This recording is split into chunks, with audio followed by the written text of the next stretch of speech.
నిన్న సండే ఇంకా కూరగాయలు తెచ్చారు. ఫ్రెష్ అల్లం వచ్చింది. టీకి పెట్టుకొని ముందల్లం అంతా తురిమేసి ఇలాగా మోల్డ్స్‌లో వేసేసుకొని నేను సిలికాన్ మోల్డ్స్ ఉంటాయి కదా!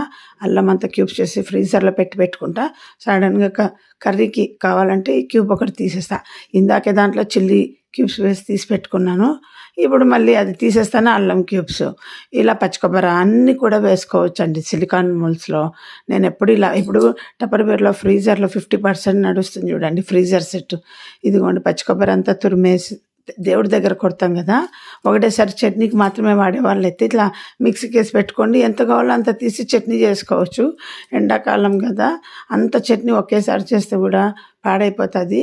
పొద్దున కొంచెం చేసి మిక్సీకేసి ఎవరు వెళ్తారో వాళ్ళకి ఇచ్చేసి మిగిలినది అట్లే పెట్టి మళ్ళీ 10కో 11కో తినే వాళ్ళ కోసం ఒకసారి మిక్సీకి వేసేయచ్చు. లేదా 3, 4 రోజులు ఇట్లాగే పెట్టి ఫ్రీజర్‌లో తర్వాత వేసుకోవచ్చు. నేను రెగ్యులర్‌గా ఇలాగే చేస్తాను.